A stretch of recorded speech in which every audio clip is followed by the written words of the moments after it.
But here's what's gonna happen. A fantastic interview with our guest. She's a co-owner of XSET, an esports host, and someone I look up to in the industry. Everybody, give it up for Erin Ashley Simon!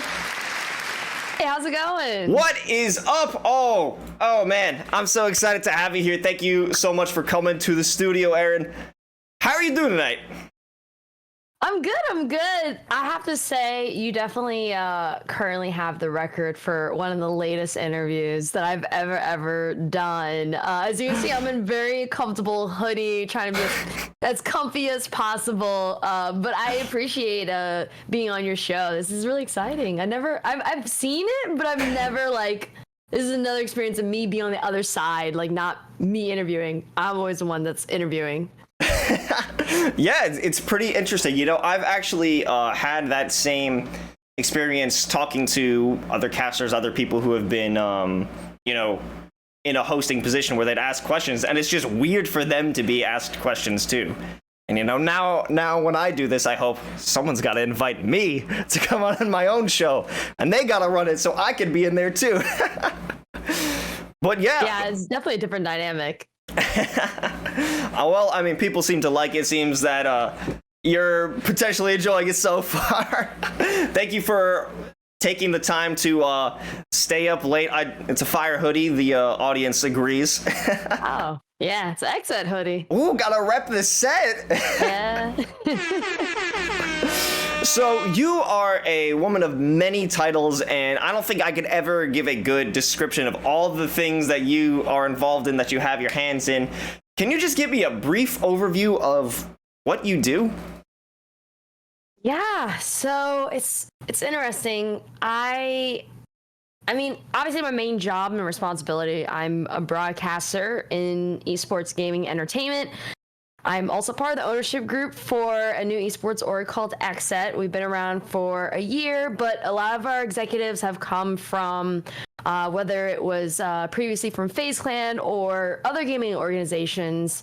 And we've been growing steadily. And then, and then I've started adding investor into my resume as well. I've invested in companies. I work with a lot of different gaming companies behind the scenes when it comes to just creating more career development opportunities, diversity inclusion initiatives, and more. So I've always been someone that doesn't I don't like to be put in a box. Of course, the simplest way that I can explain what I do is just broadcasting, but there's just so much more that I do.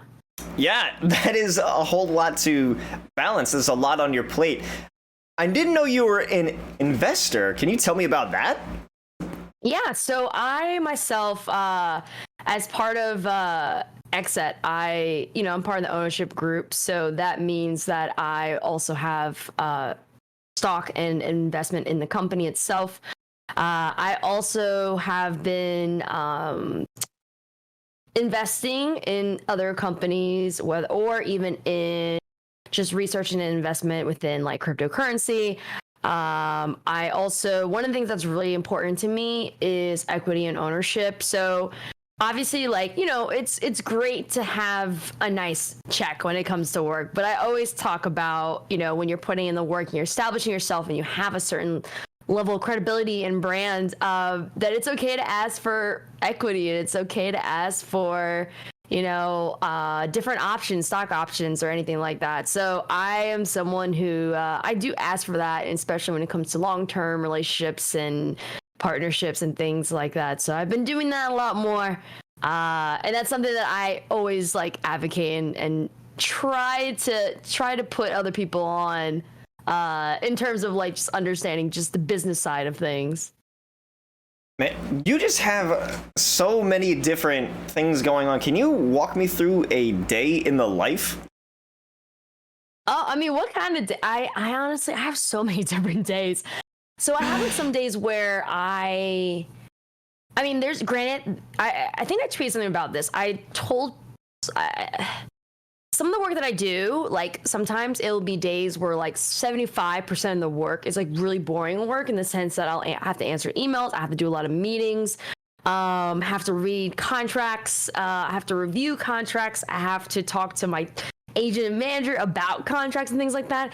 And a lot of that work requires me to do the not so fun stuff, so the other 25% is all the fun work that I can do. Now, but if it's like a typical like broadcasting or shoot day, sometimes those days would be like, I always try to wake up and work out. And then after that, depending on where the shoot is or where the broadcast is, that's where I'll head towards. And then, of course, all the not so fun logistical things happen before. But when I get there, I get hair and makeup done, wardrobe. And then I do what I do best, which is like broadcasting, being a personality and all that stuff. And then also like, I have certain obligations when it comes to specific sponsorships. So depending on what it is, like recently I just did a photo shoot with Turtle Beach and I'm sponsored by them. So I had to do a broadcast kind of content opportunity for them. But then I also had to do quote unquote modeling for some of their products so they can have like different, photos and things for it. So it varies in terms of what my day would look like. And, also I was in Europe for a month shooting a show. So it really depends on like what the project is. I guess we could take a start at broadcasting. How did you first get into broadcast work? So I always worked behind the scenes. I've been working in media and entertainment for 10 years. I started when I was 17, so about 10, 11, maybe it's closer to 12 years coming up. And so I worked in traditional sports, and then eventually I made my way into TV. And when I did TV, I started actually in music media. And I was part of the digital team and also was part of, eventually got like graduated towards becoming a producer and then producing series for TV. And so a lot of the stuff that I did prior was like behind the scenes. And then eventually I had a chance to do a show for the NBA 2K League. And that was like my first hosting any kind of on-camera role. And so I did that. And then from there, it just turned into me working at, RIP Cheddar Esports.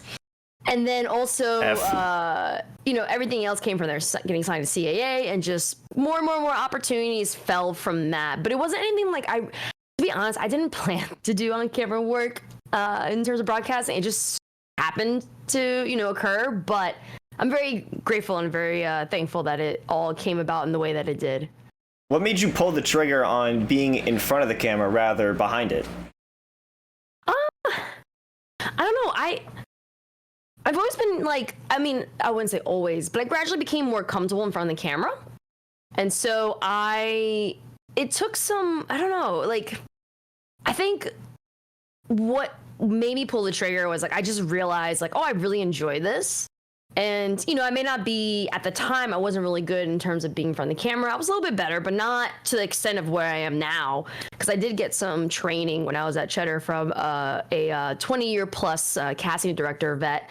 And I was just like, okay, this is something that I really enjoy. I think I'm resonating well. And especially for me, I realized through some of the other content, some of the other things that I was doing, that like the way that I'm passionately talking about things, it just translate better when it comes to video than it does on any other medium. And so I was like, okay, like I'm getting traction. This is something I enjoy. This is fun. I want to continue forward with this. And once I started like really getting into a good rhythm, and more specifically when I was at Cheddar Esports, I think that's when I was like, okay, I can actually make this into like a full-time living.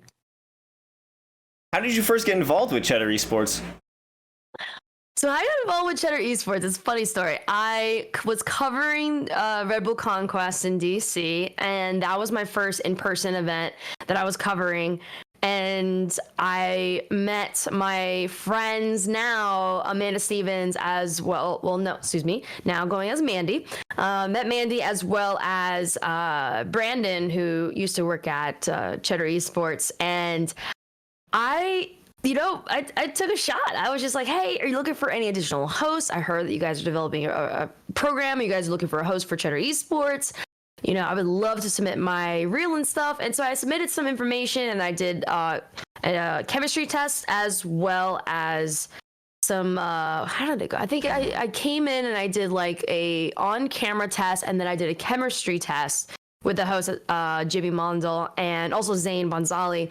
And then from there, that's how I ended up over at Cheddar Esports. And then it was just kind of, it was interesting because like I myself at that time, I knew obviously like a level of esports because I was a fan of it, but we had to cover like pretty much every single esport at that show. And so I over time started to learn a lot more about just all different facets of the esports world. And the cool thing too was not only was I hosting, but I also had the opportunity to book talent.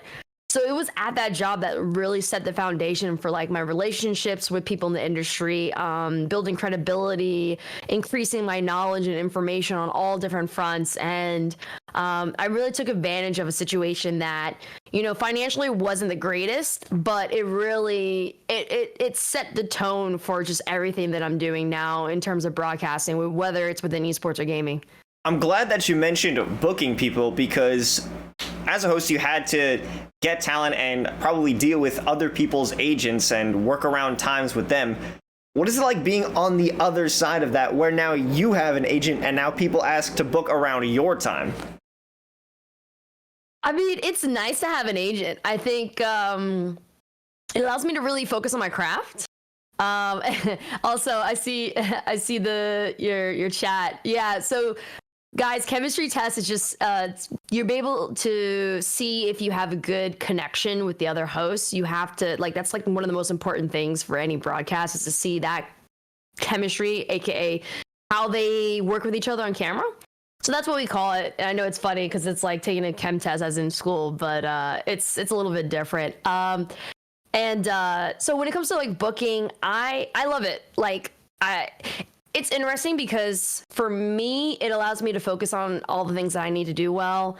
And it also creates a barrier because another thing too is like as you develop and as you get bigger and more known and you establish your credibility more and you're doing bigger projects, you get hit up a lot. Like I get hit up on every single social media platform. I actually had to turn off my Twitter direct messages because I needed to create a better system in terms of people reaching out for things. And having, you know, my manager and also having CAA, which is a very reputable agency, having them has really, you know, increased so many different opportunities for myself.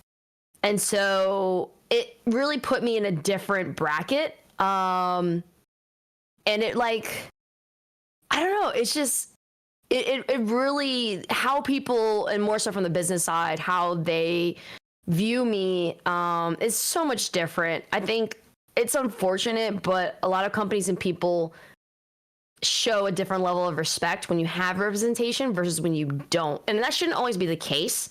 But it's good to have that barrier to protect me when it comes to just certain conversations and things like that. Would you have been dismissed in the past if you didn't have representation? I mean, I've had that stuff. I've had that. I've had I don't know. I've had situations where, you know, people are a little bit inappropriate in my past work.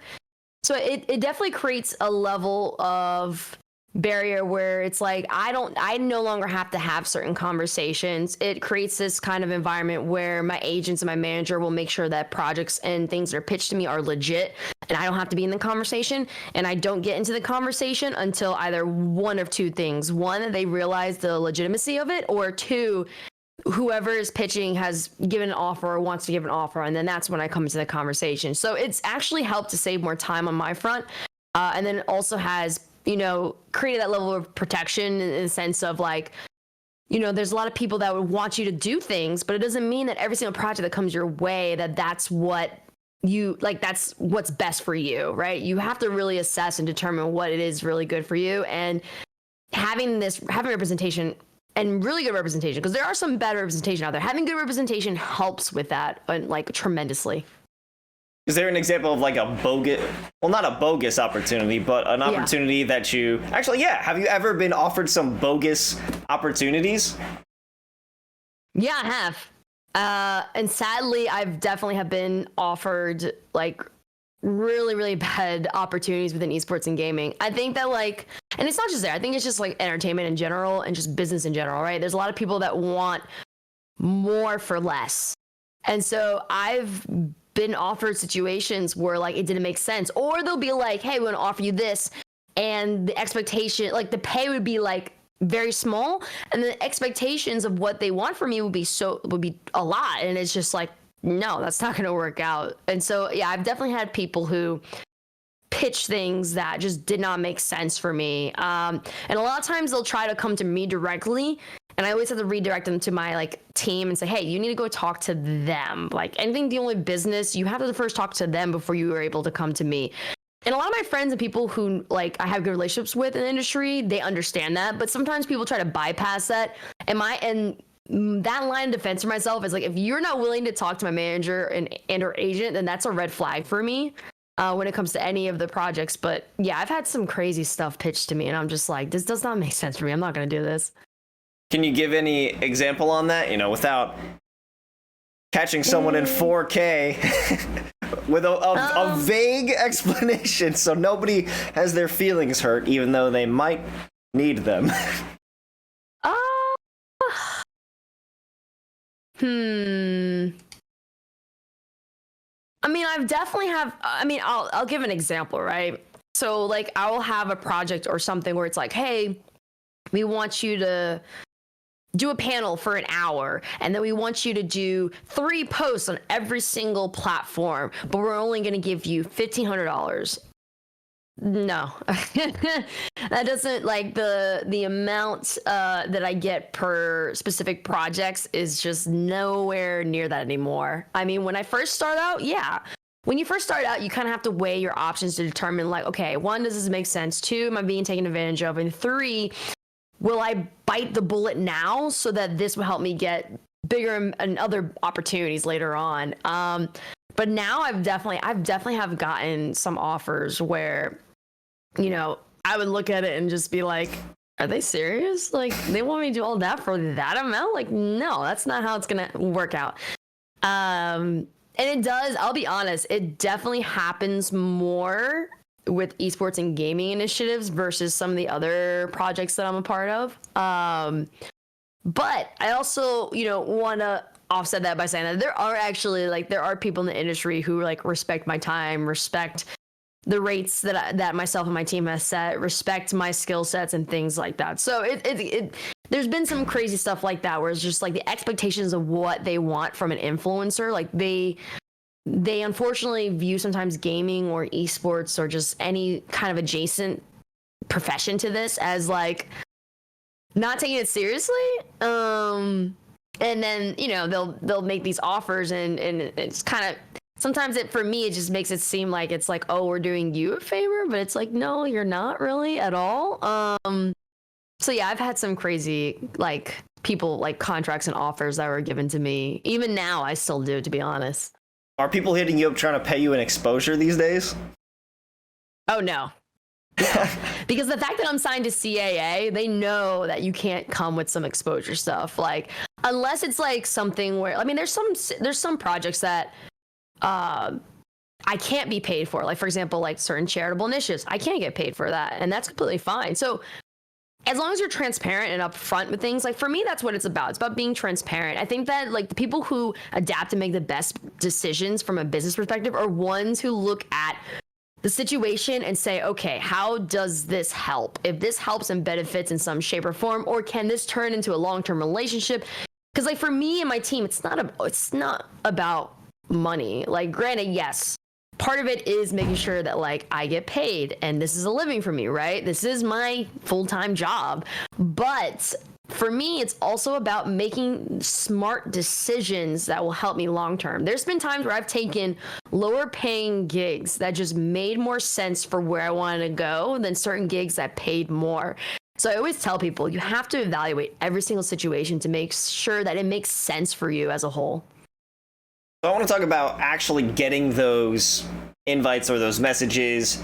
You're working at Cheddar, you're repped by CAA. What is it like to have the influx of people wanting to work with you? I mean, it's nice. But you know, at the same time, like, it took a long time to get to this point. And I think that what a lot of time, like especially when it comes to developing these relationships, right? It's one about the work that you put out. Like you have to put out really great work for people to want to work with you again. Two, the continuous influx comes from the fact that like word of mouth, people talk about the fact that I'm one of the most easiest talent that they work with. I've actually had so many brands say like I'm one of the easiest talents that they've ever worked with.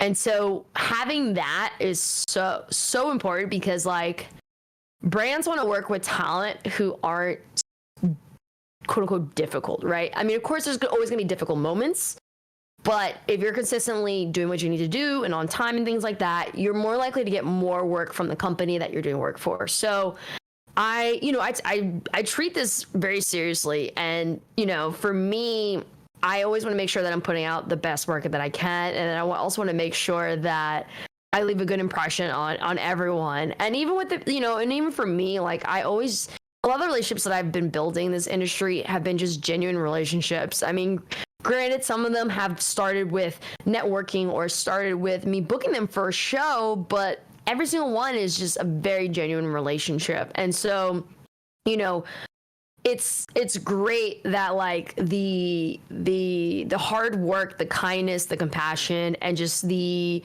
me in this industry has been something that's been very beneficial and has helped me to secure more and more opportunities. And then having a team that's constantly advocating for me, pushing for me, promoting me, marketing me, working on getting me more opportunities. They ask me, what do you want to do? What's the next step? What do you want to get into? I want to do this. Okay, we'll try and help you. So it's a lot of communication, relationship building, and hard work that has allowed me to really be a freelancer full time and be very comfortable with being a freelancer full time and getting a lot of work coming in. I mean, I want to talk about the relationships that you've built at Cheddar, booking guests. Who are some guests that you've had come on the show that have turned out to just be good friends that you've made? Oh man. I mean, to be honest, a lot of them. There's a lot of them that I've like built a really good relationship with. I mean, like, there's various people over at Evil Geniuses that I've built a really good relationship with. A lot of different orgs, I've actually built relationships with a lot of different people at a lot of the major orgs.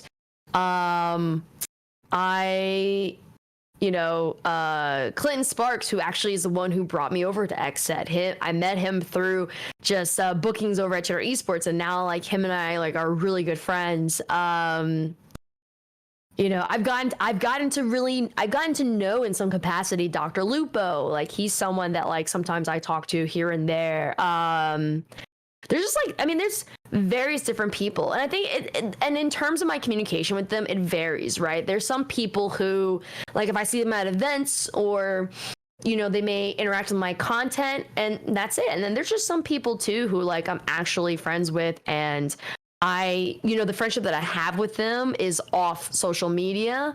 And then, they may interact with my content and stuff, but like for me, like I've always been a firm believer that like the friendships that I develop in the industry don't all have to be projected on social media. Some of them, I'd rather have that friendship where it's like, not everyone needs to know that I'm friends with certain people, right? And because at the end of the day, I want people to like me for me and want to work with me because of how great I am. And of course the network that I have is a plus, but like I want them to work with me because of what I do and the messages that I stand for.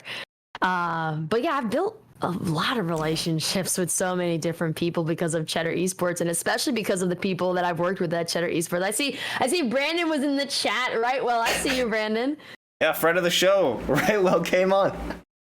And he told me about one guest in particular that was very interesting. It was Soulja Boy. What happened with Soulja Boy?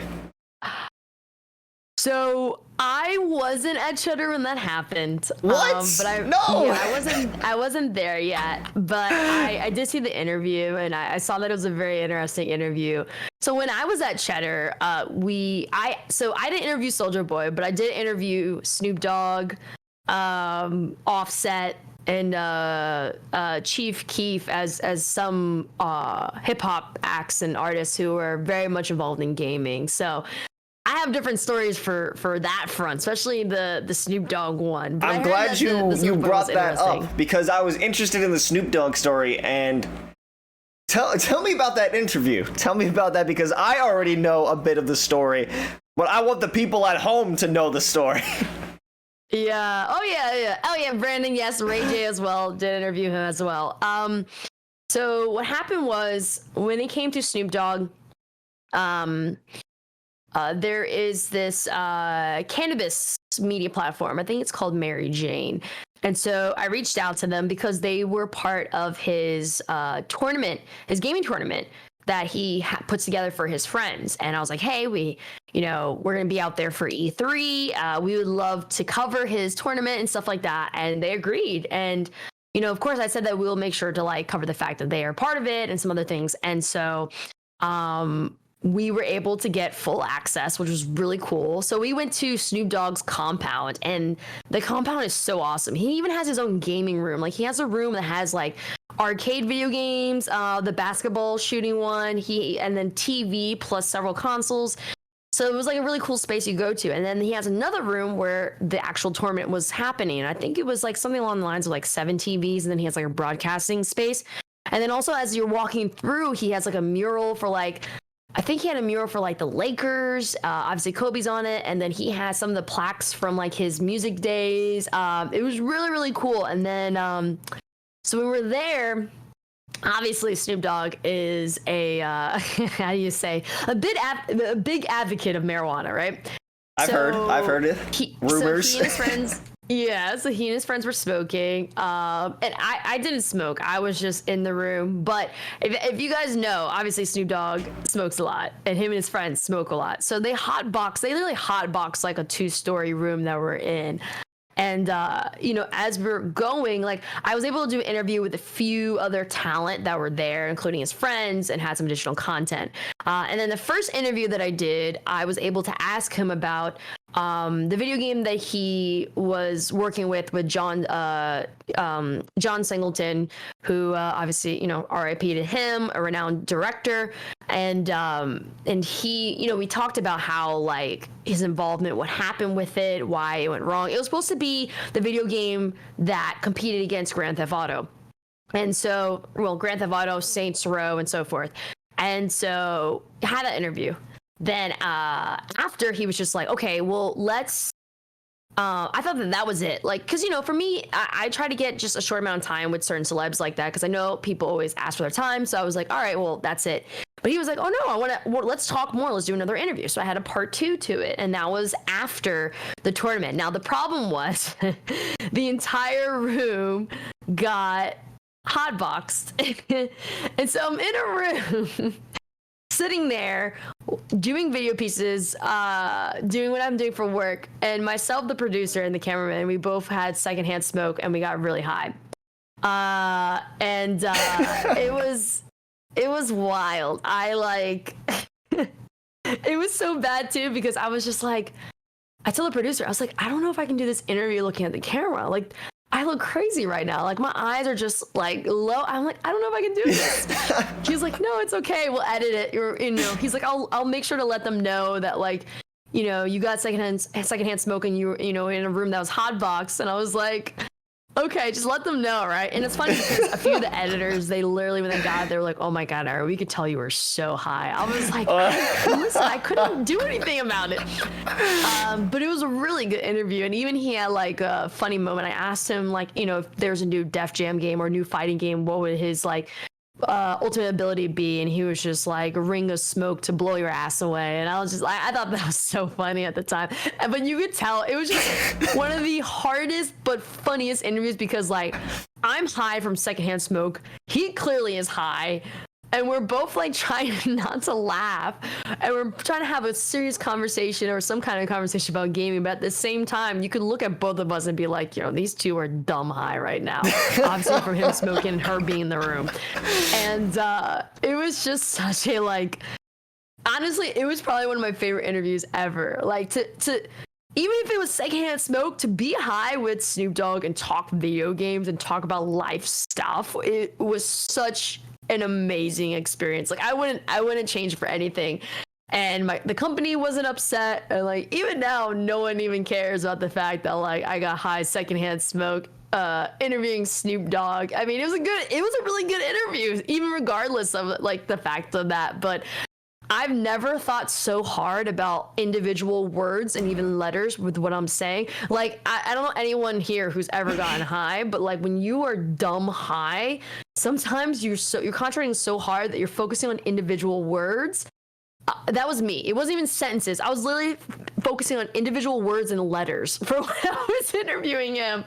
But it was solid, and it's still up. I think it's still up on Cheddar's website if anyone wants to go check it out. Okay, I'm gonna have to 100% watch that after the show. Oh, that's the coolest thing I think anybody has ever done. Honestly, it was. I've had some really, really interesting moments. I've had like, I interviewed Snoop Dogg really high. I created kind of like a gaming, I wouldn't say rivalry, but like a little bit of a competition between Offset and Sonic Fox. What else did I do? Even before Cheddar Esports, I produced a series. I actually created a series that had an episode where I worked with Cardi B for her first homecoming show in New York City when she first started as an artist. So, like, I have some, like, really, really freaking cool stories and just working opportunities. And, like, even, like, thinking about it right now, like, it's actually pretty dope, like, the things I've been able to do from a content perspective, even behind the scenes, as a producer. But, yeah, Snoop Dogg interviewing high is definitely one of my highlight moments. I would love to do it again. And even if they have a segment where it's, like, I don't know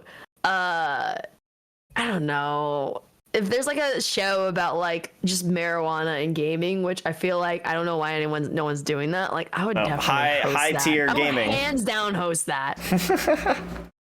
I mean, that definitely sounds like a ton. I think people just chopping it up while they're high brings out such interesting, but also uninteresting while entertaining things. Oh yeah, I mean it would be so interesting. Lorenzo said Hex, Erin, and Snoop. That would be really dope as a content piece. You have to add Wiz Khalifa into it as well because Wiz, I believe, is a gamer as well as one of his producers is a really big gamer, and Sledrin, who is a big Mortal Kombat fan. Honestly, if there was just a show about that, or even like a Drink Champs of gaming, that would be amazing. It's got to be at the Hex's weed farm. Yeah, that, or even like a neutral place in LA where it's just like, people can either smoke and I'll interview them, or like they drink and I interview them. Because there's so many things behind the scenes that people just aren't privy to. And so many stories that haven't been told. And I feel like having these having these things may help to bring the stories out a little bit more. I think that's why I love like things like Drink Champs or like even like Drunk History and shows like that. I think it just adds like a different level of like entertainment value to it. It breaks down some walls that people would have inside them that they would be reserved for like an interview. Oh yeah, absolutely. But then again, even though you say that, like I mean, Brandon can definitely attest to this. Like one of the things that's like very valuable about like me as a broadcaster, I have a way of making people opening up and talk about things that they don't usually talk about, or get really pumped about talking about gaming in a manner that they've never done before. Like I've had people tell me, honestly, I've had several people in music and gaming tell me that like my interview with Chief Keef, that was the most that they've ever heard Chief Keef talk ever. Like even people who know him. And so that's just like one of my kind of like a quote unquote superhero powers when it comes to broadcasting. I just am someone who just makes people feel very comfortable and feel like they're not judged when I interview them. And so I get a lot of great stuff. I mean, even before, there's a podcast back in the day that I used to do that I don't no longer do. We were the first one to break the news that Kanye West was producing all the albums for Good Music. And that wasn't no news, but like we made, one of the people very comfortable and they opened up about it. So that's definitely like one of my like key things, I think, like whether it's in work or just my personal life. People like to open up to me about things, I've noticed. You think it comes naturally, or you figured out how to do it as time has gone on as an interviewer? I think it comes naturally because I don't really judge. And that's something that I've worked in enough industries and seen enough things and heard enough things that I really don't try to judge people, because a lot of times what you hear on social media and YouTube and just like all these different things when it comes to influencers, it's not always the full picture. Sometimes it is, but it's not always the full picture. And so for me, I was trained as a journalist. So before I did this broadcasting stuff in esports and gaming, I was a journalist. I did work for the Wall Street Journal and other reputable companies. And so I'm always trying to get down to like the bottom of things. Like, why is this person the way they are? Why do they like this so much? And so in order to do that, you have to kind of create an environment where it's non-judgmental. And when you create an environment that's non-judgmental and you really have icebreakers that open people up more, you're going to get a lot of great quotes and a lot of information that will make it better. So part of it is just me as a person, but then also the other part is like I have a degree in journalism and I've been trained in this. And so like I know how to find ways to get people to open up about things and talk about things that they usually don't talk about. When you were working as a journalist, was gaming and esports ever a thought in your mind? No, in a couple of months, I turned 30. When I was, in college and high school, esports was not an option for like a career at all. Like, I think for people who are 25 and younger, it became an option. But for anyone that's above 25, it really wasn't an option that was like supported or people talked about it, or it was like, hey, yeah, you can join the esports club at school. I never had that. So like, and I was in my time, like, you didn't talk about the fact that you loved gaming with certain people. Like, they will look at you and think that you're like weird. So I never thought it was an option until, my little past my mid 20s. And it was just something I was super passionate about. And that's how I fell into it. Yeah, I'm just thinking about not talking about video games with people when I was in high school. There was this weird group of kids. I was involved in it. We all loved Gears of War, and we would like do the roll around like they would in Gears, or just go up behind somebody and pretend to use the chainsaw on them and just go. But around anybody else, if we were caught doing that, they would be like, "What the hell is going on with this guy?" Oh my gosh. It's crazy that you mentioned Gears too, because I was in high school when Xbox Live really took off. So I was very much in that era of Halo 2, Halo 3, Gears, and all that. And I still remember that. I think that's the one thing that I really appreciate. Like, despite the fact that like I didn't grow up having this opportunity of this being a career, I love the fact that when I think about it, I really experienced a good amount of gaming history, and I'm not even that old. Like, I'm gonna be 30, but like my first gaming experience was on Sega Genesis, and even during that time, I still was able to play on Atari and even just arcade cabinets, and that was literally close, like maybe about 10 to 15 years later from when gaming actually started. So that's the one thing I really appreciate, is even though I'm older, like I really appreciate the fact that like I actually got to experience like gaming history a good amount. You mentioning Xbox Live brings me back to a question that I normally ask in the beginning. So I was thinking of gamer tags. Now, a lot of people in the esports industry go by their gamer tag or their gamer name. I can go pro, but you are Erin Ashley Simon. You're you. Why did you decide to use your actual name rather than an edgy, fun gamer name? I mean, one, I trademarked my name, so I might as well use it, right? I guess, yeah. And then another reason too is just, I use two, right? I have obviously mine, But then I also have one that like is a nickname that my friends call me ever since I've cut my hair. So I honestly only have had short hair for maybe like 3 years about. I've had long hair my entire life, and I've definitely had posted photos on social media with that. And so my friends call me E-Boss, some of them. And obviously, you know, if you know TLC, you know T-Boss. She had very short hair too, and it was blonde. And of course, I started with blonde hair. And then that's how it started. So I sometimes use the name E-Boss for my for it, or I'll just use Erin A. Simon. It really just depends, honestly. But yeah, I mean, ever since like I've trademarked my name, my lawyer and stuff, I just try and go by my name as often as I can. So might as well. How do you do that? I didn't even know that was a thing. Yeah, you can trademark your name. You can trademark different kinds of names. And, you know, that's the benefit of having a lawyer. You know, my lawyer's an entertainment lawyer, so she really tells me and educates me even more about things that I need to do to make sure that my business is on point. And so because I go by my name in everything that I do, and my name is part of my likeness, you know, it's so important that you trademark your name, especially if that's going to be something that you're going to utilize all the time. And so, yeah, so she told me that, and I mean, I've always known about trademarking, but like, I never knew about actually going ahead and just trademarking my name. But I went ahead and did that anyway. And so you can trademark that, you can trademark logos, even if your gamer name and Gamertag, you can trademark it.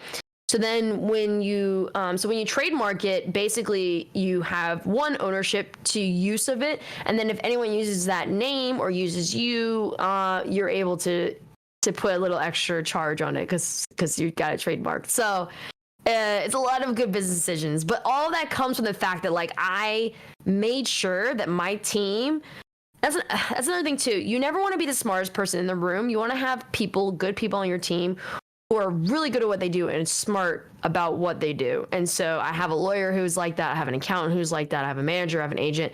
Like if you're really trying to take what you do to another level, and if you're really trying to make a career out of your passion, you have to treat it like a business. And so, you know, having this lawyer and having these people on my team have really helped me to do those things.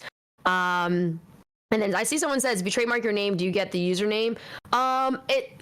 You have a right. I mean, you have a right to use the name. I think if you trademark your name, if you trademark a specific name, then you have the right to use of that name. And usually, it's social media is a little bit complicated too, because it's like as you increase in popularity, you can argue the use of obtaining that name via trademark and other things, but also it's a little more complicated because some people buy those names out and then try to have you pay like $20,000 for it and stuff like that. That's why if you ever try to change your name, if you ever try to trademark your name, if you ever try and buy a website URL, do not announce it publicly because those people will then go and trademark it, or they'll go purchase that URL and then they're going to charge you like $15,000, and that's crazy. Okay, that's a whole lot of information. When I do my official trademarking of I Can Go Pro and I Can Go Pro Industries, I'm not gonna tell you. Yeah, don't ever, never ever talk about your business moves until it happens. Like, because they're just, you know, there are good people, but there are also not so good people out there in the world. So you should never talk about your business stuff until like it's further along or solidified more enough that you can.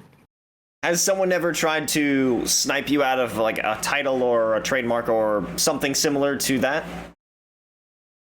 Oh, I mean, I've had people try to like claim my work even though they didn't do anything.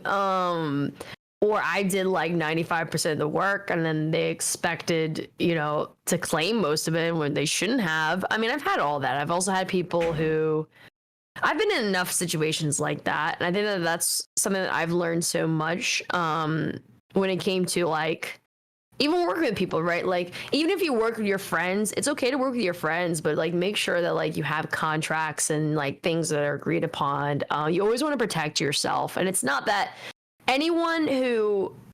people who respect the fact that you're handling business accordingly will never have a problem with the fact that you have contracts or a lawyer draw things up or certain agreements. anyone who has a problem with that is usually people who are just like snaky a little bit. So you always have to make sure you have your ducks in a row anytime you do any kind of business or anything like that, whether you do it with a friend or not. So you got to always make sure that you're protected, because you don't want to have to get into like dealing with lawsuits and things like that, because then you end up spending more money through that. So you just want to make sure that like you're good and that you're treating people right and you're handling business accordingly and you're handling business the right way. Okay, well, I'm gonna have to write these down when we go back and do VOD review, but you are giving me so much information at once. I love it, don't get me wrong, but it is a lot. This is what I have to think about all the time, though. And that's the problem. I think that a lot of times when people look at people who are successful or have big platforms, they're like, oh my God, it is amazing all the time, and da-da-da-da. It's like, you guys, like, people don't understand how much extra work it takes.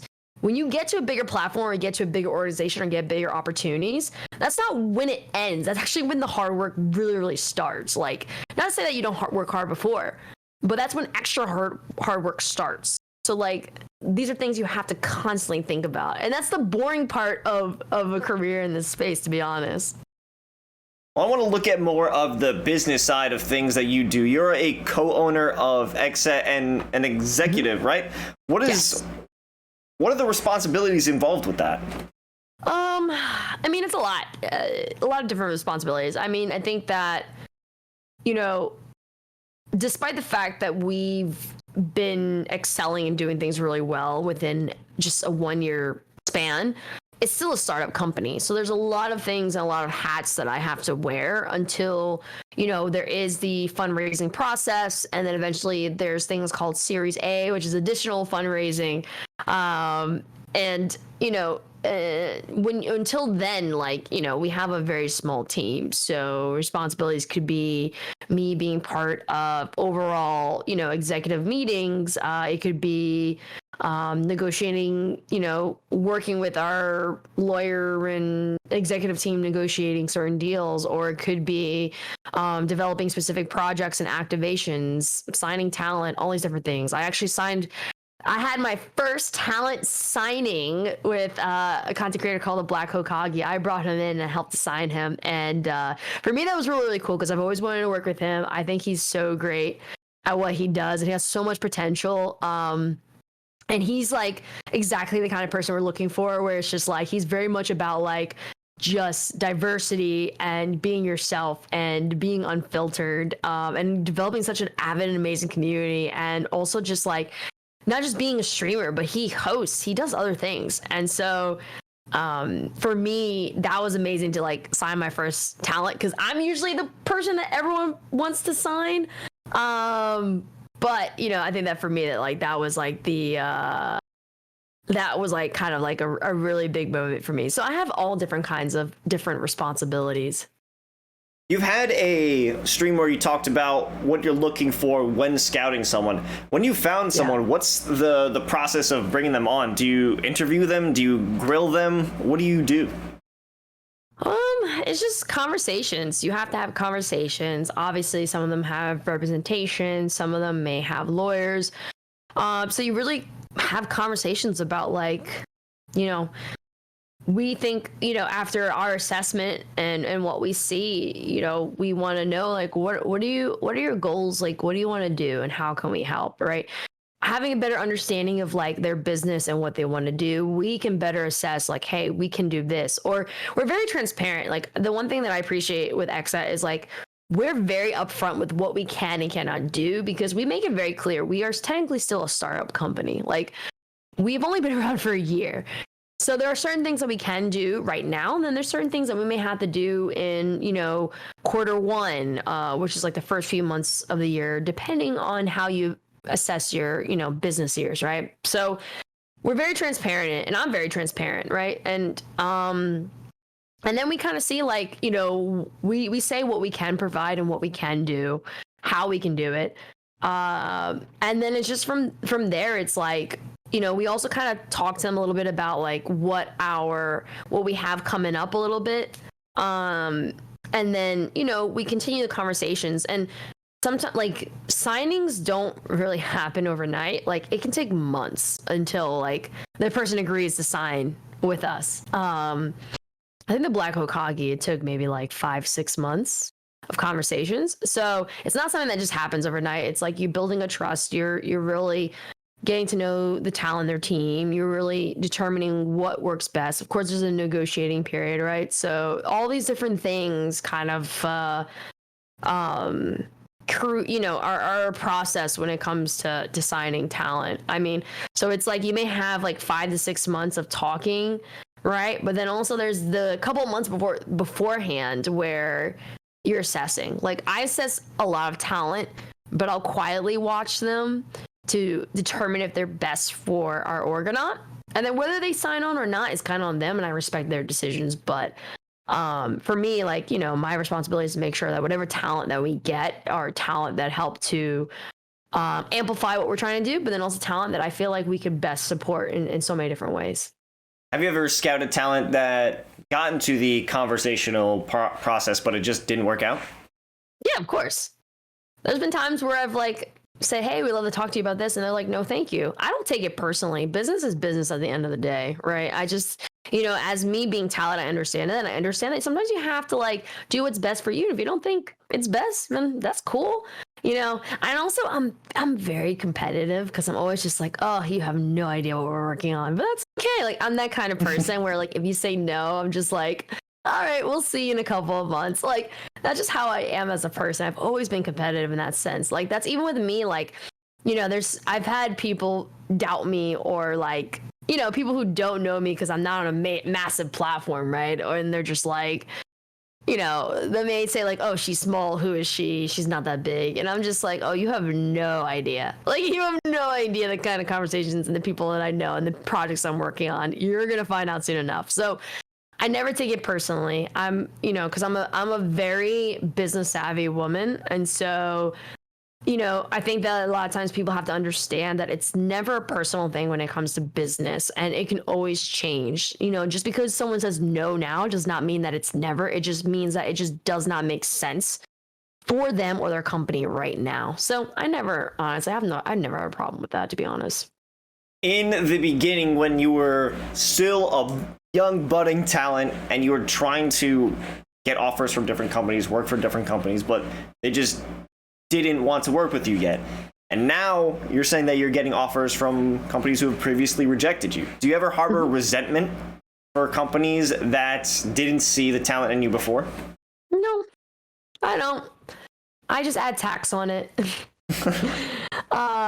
Yeah, I mean, I don't take it personally. It's like I said, business at the end of the day. And I think that like, who said it? It was a video. I think it was like Fat Joe. He's like, today's price was not yesterday's price. And that's how I look at it. Like when I first wanted to get involved with you, I had a lower price.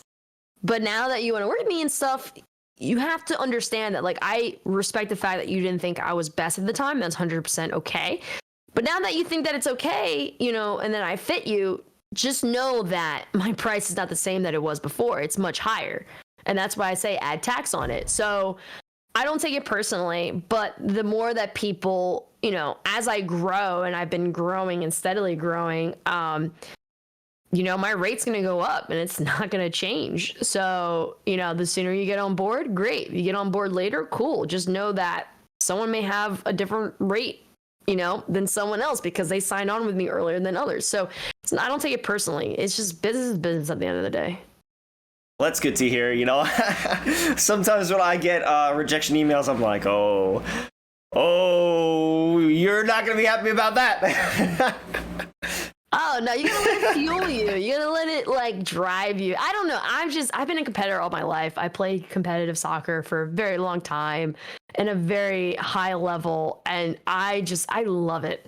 I love when like people like say I'm not good enough or they reject, like I get rejected from a job or something. It fuels me, to be honest. Like, I'm just like, and I view it as like a competition. I'm like, oh, you think I can't do it? Okay, I'm going to show you. And I'm going to show you I can do even better. So I never sit and like worry about that stuff. And to be honest, I have so many projects and things that I don't have time to be sulking and being sad about something that like this company or this person rejected me when I have another one that's offering and like willing to work with me. So like you know, as you grow and get bigger, like you can't worry about rejection so much because that's part of the success process. Like a lot of successful people have been rejected so much, but that's what made them successful because they learned from those rejections.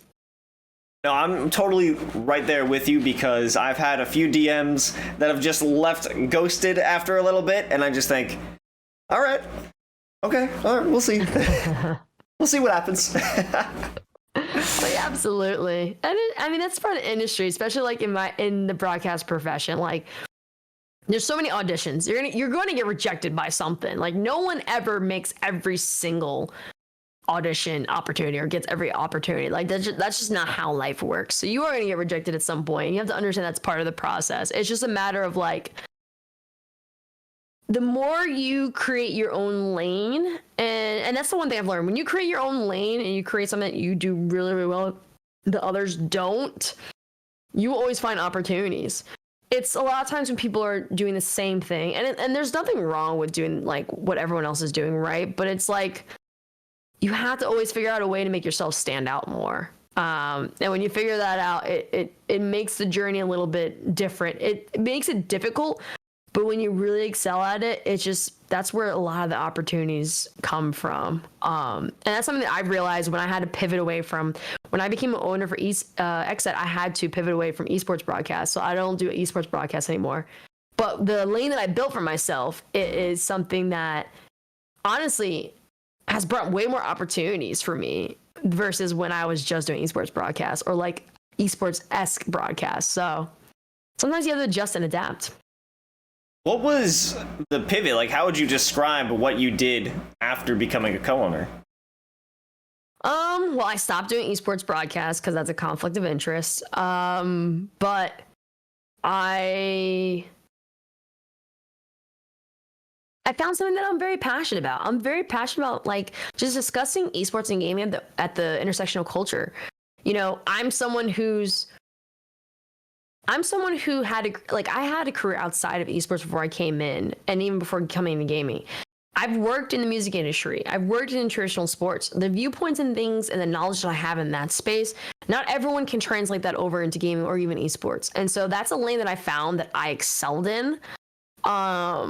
Where I can talk about different things, right? Like at Cheddar Esports, I had to talk about majority and minority owners and what does that mean? And then how does that, how does the voting process work? And I was able to talk about that because I used to work in corporate America and I know about my majority and minority ownership and how that works and the voting process and what kind of voting rights do people have in terms of whether you're minority or majority, or if you are an executive or if you have to get rid of someone from an executive or ownership position, how does that work, right? So there's so many, like, the knowledge and information that I've built over time in my career, I've been able to utilize that a lot more. And so that's the lane that I've built for myself. It's like owning up the fact that my career was not established in esports, even though that people may look at that as a hindrance. I looked at that as like something that I had over everyone else because I worked in so many different industries. So I know how certain things work. And the fact that we're seeing so many other industries and companies enter into esports and integrate themselves, that makes it more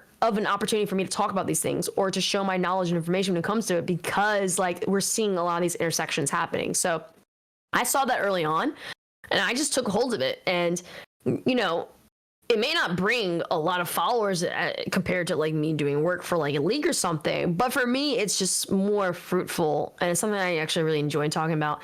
And I also sometimes feel like esports broadcast positions pigeonhole you more than helping you at times. And that's something that I've noticed with conversations I've had with other people in the industry. So I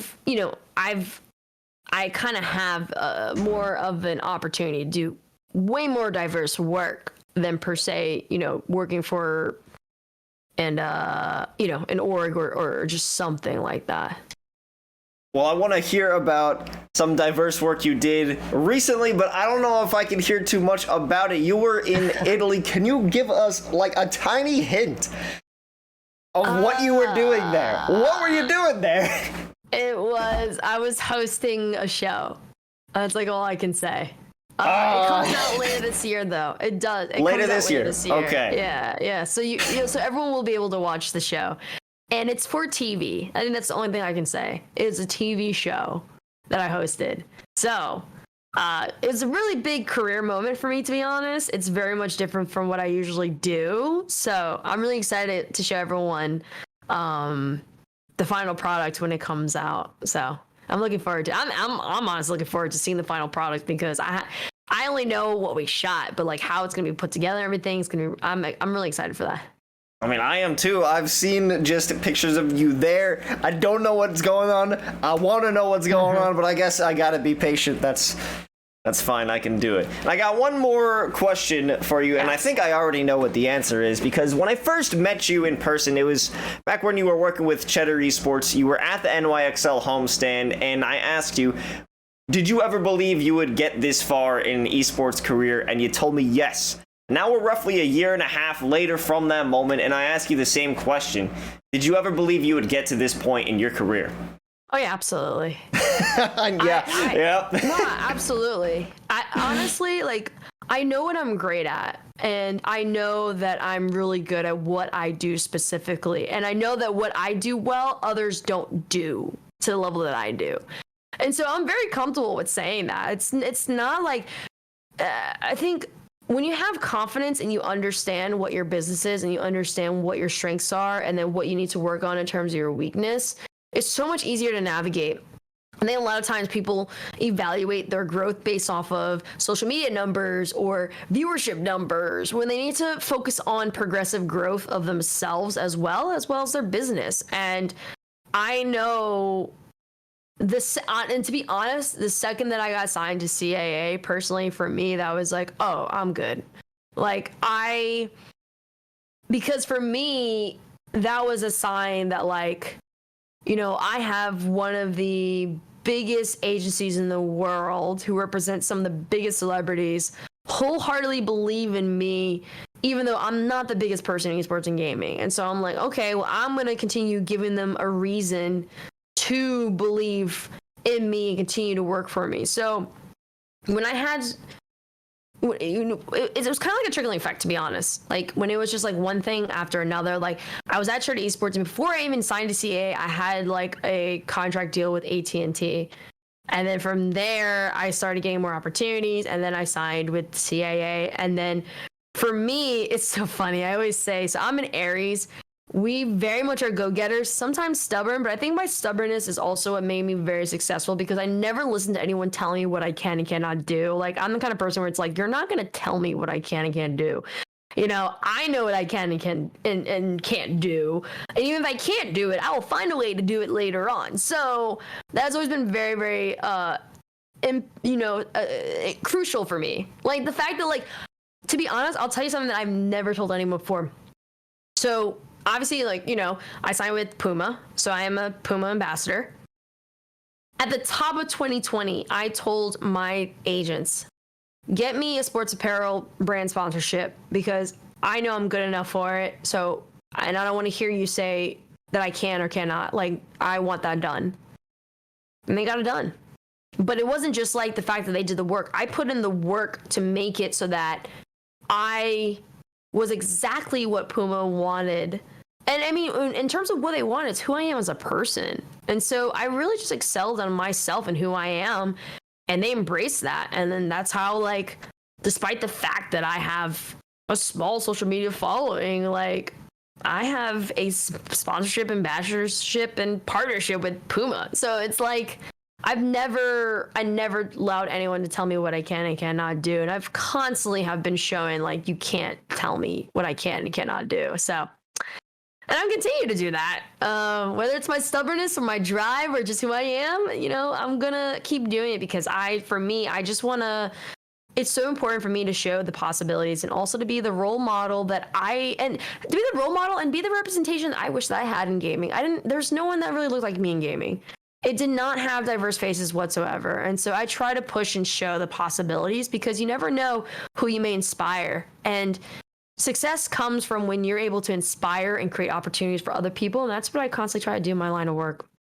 Well, I mean, you've certainly done that for me. You are so cool, Erin. Oh my God. Just that right there. That final question of like, I want to be sponsored by sports apparel. It's happening, and you made it happen, obviously with the help of your team, but you did it. That's so cool. Oh my God. Oh my God. Erin Ashley Simon, ladies and gentlemen. What a freaking show. You better be following her on all her socials. Twitch, Twitter, YouTube, TikTok. Hold on, let me find the Instagram. Hold on. Same thing, Erin A. Simon. Erin A. Simon. She's got a trademark, folks. Oh my God. Well, thank you so much for coming to the show. We're going to send this one off to a friend of the show. Everybody, like I said, if you're not already following Erin Ashley Simon, you better get on it right now. We're going to be jumping over to a friend of the show, Majin2, came on the show last week, and I will check you next week. We'll be back with our regularly scheduled program back on Monday, but until then, I will see you next time. Thank you, and good night!